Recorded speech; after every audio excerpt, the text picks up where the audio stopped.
Just a disclaimer before we begin, this video reflects my thoughts and my opinion on the topic that I'm presenting. This does not necessarily mean what I'm saying is correct, and you are free to disagree in the comments. With that being said, I hope you guys enjoy the video. What's up guys, this is TCG Sam here, and in today's video, I'm going to be discussing how good the card Super Polymerization is, or Super Poly for short, is in today's meta and in the upcoming future meta. So for those of you who don't know what Super Poly does, it reads, discard one card as a cost, fusion summon one fusion monster from your extra deck using monsters from either field as fusion material. Neither player can activate cards or effects in response to this card's activation. So I'm going to be discussing the uses that it has in this meta and in future metas, and near the end of the video, which is actually why the reason why I actually decided to make this video in the first place, was to discuss the uses that it has in the shaddoll deck predominantly. But of course I'm going to be going over the generic uses of it before that. But anyways, without further ado, let's begin. So with a card like Super Polymerization, it's only ever as good as the cards that it's summoning, or as good as the meta allows for it to be based on what decks are being played right now. So here I've put, what I believe to be the 6 most generic Super Polymerization targets. Maybe I'm missing one or two, you guys can let me know in the comments, but I believe these are the most commonly used ones. So anyways, if we take a look at the top, let's say top 5 meta decks in the August 2020 meta right now.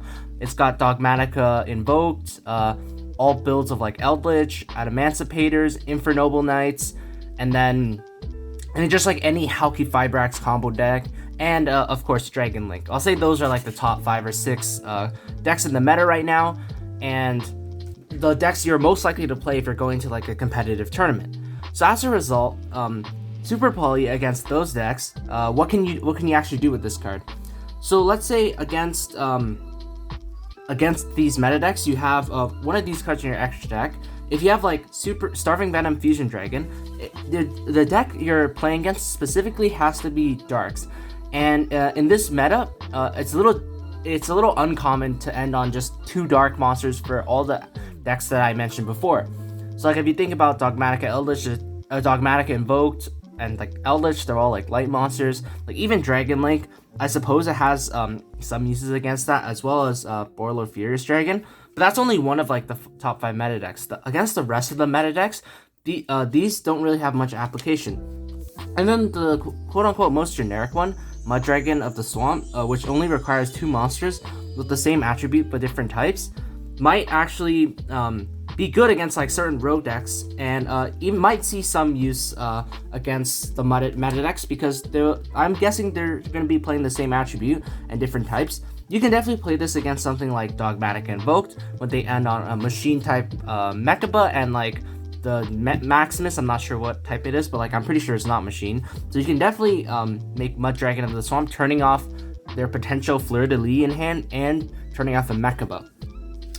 But so as you can see from what I've mentioned so far, most of these the targets that I mentioned only have application against like one specific deck. Something like Dragostopelia will have like a pretty good applications against like Shaddoll Invoked, but that's like lower in the tiers, like tier 1.5, tier 2 in my opinion. So you probably won't be seeing as much of those. And with Guardragon Almarduke, you need 3 link monsters, which can be a little difficult because there are no like super heavy link decks that just end on like a full link board nowadays. And with Earth Golem at Ignister, it's really good against Cyber stacks, and the only really decent Cyber stack right now would be Salamangreats. But of course, Salamangreats is like a tier 1.5, tier 2 deck in my opinion, because obviously it's not seeing as much play, and it's not even topping as much anymore.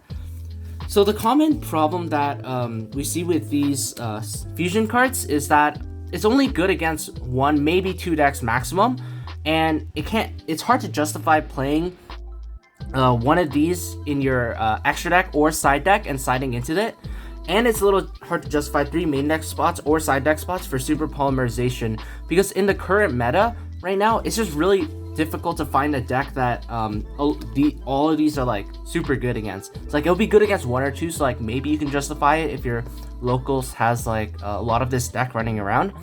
And it's also important to note against a deck like Infernoble Knights, where they have the ability to like look at your hand and discard cards out of it. Even if you have a appropriate Super Polymerization target, I believe there's one called Dragon Knight Draco Quest, which requires a warrior synchro and like a dragon, that's pretty good against them if they end on their Charles and their Borolo Savage. But the problem with that is when they loop your hand, they can just take out the Super Polymerization, which makes it extremely difficult to actually resolve because you have to draw it as your 6th card, which is just really difficult to do consistently. But of course, in the future meta, I believe this will actually have more implications, and I'm gonna show you guys why. One additional benefit of Super Polymerization that I almost forgot to mention is that it's a quick play spell, so which means it's chainable to your opponent's cards, and it's able to be used as kind of a pseudo disruption on your opponent's turn if you have the card to discard for it, because you can activate the quick play spell on your opponent's turn. As well as that, it's also it can also be used like in the battle phase to push for more damage. So you can swing with your 2 monsters, activate Super Polymerization on your own monsters, and then just fuse them away to attack for one more big swing, potentially for game. And one last thing, and probably like the biggest benefit of why people think this card is so good, is because you actually can't respond to it. Card effects that do that are extremely powerful nowadays in since we're in a break my board format. The fact that your opponent can't negate it, if it goes off and you're able to like summon something, and you're pretty much able to completely swing the momentum of the game back in your favor, because you're getting rid of two of your cards for 2 of your opponent's cards, but you're also gaining a card in the process. So like you're pretty much going +1 if you use both of your opponent's monsters. This is just a little tidbit I forgot to mention earlier in the videos, but anyways, back to the main video now. Alright, so in future metas, this card, Predaplant Verte Anaconda, is actually going to be much more prevalent because of a card called Red Eyes Dragoon. I don't know what they changed the name to, but it's a Dark Dragon fusion that you just summon off of a Predaplant Verte Anaconda by sending Red Eyes Fusion and Dark Magician as well as a Dragon monster to the graveyard. And it's super oppressive in that it's a free negation, it's hard to kill, and it does like additional burn damage and removal, which just makes it really incredible.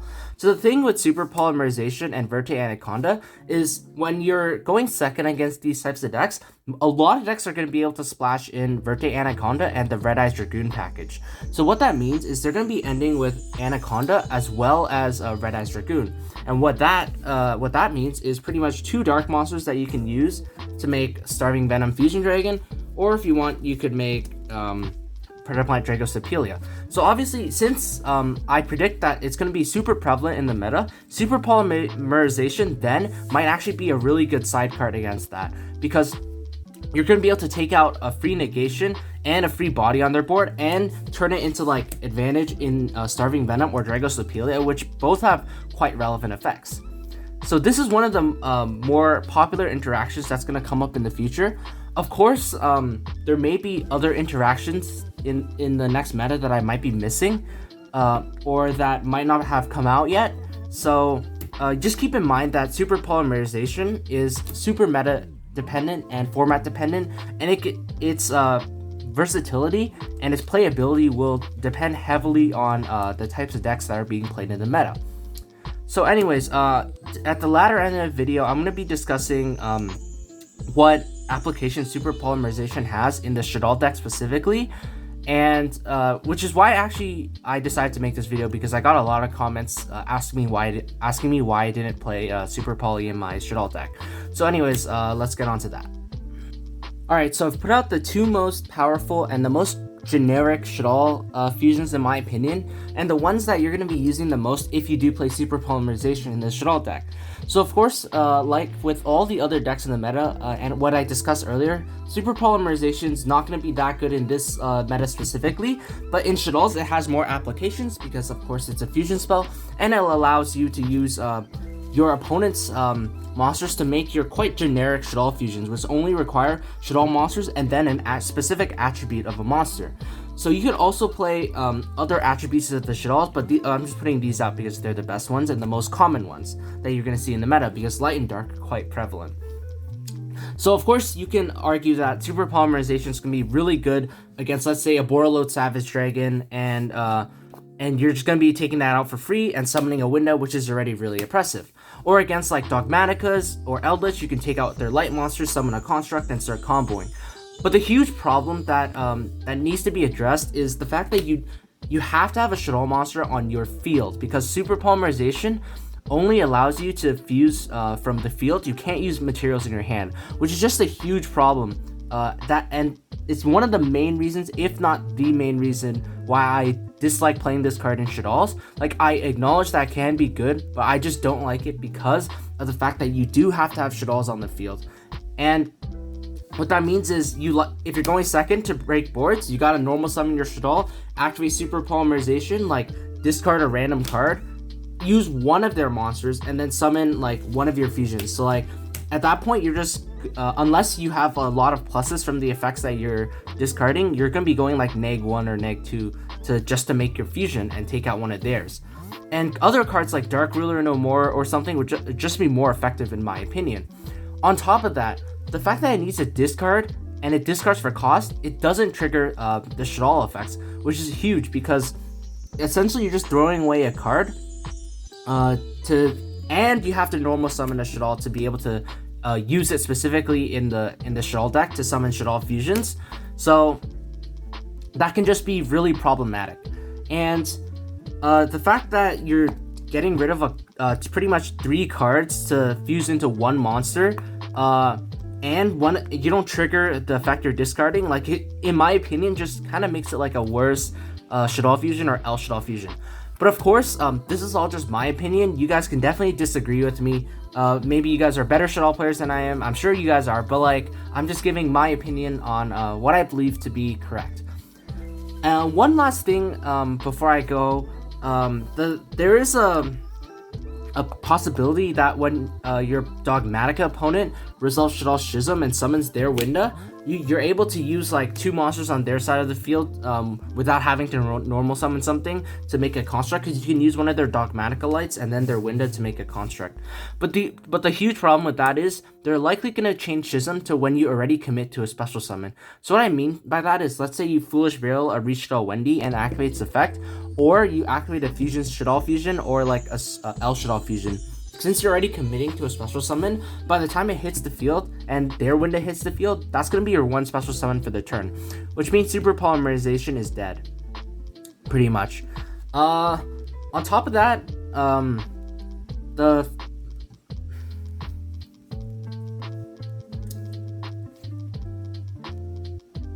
Alright, anyways, I hope that cleared up my thoughts on super polymerization in shaddolls. I see why it can be good, but I personally just don't like it. So if you guys want to put it in your decks, go ahead. You don't have to follow my deck list card by card. It's just to give you an idea of what you guys can use as like a template. So yeah, that's all I want to say. I hope this discussion was somewhat helpful to you guys. Hopefully it provided new insight to you, and it explained the reasoning why I don't play this card, so you guys can stop commenting it in the comments below. But anyways, I hope you guys enjoyed this video. If you did, please leave a like and subscribe, and I will see you soon. If you guys want the cheapest Yu-Gi-Oh cards on the market in Canadian dollars with free shipping to Canada, then be sure to check out my eBay page in the description below.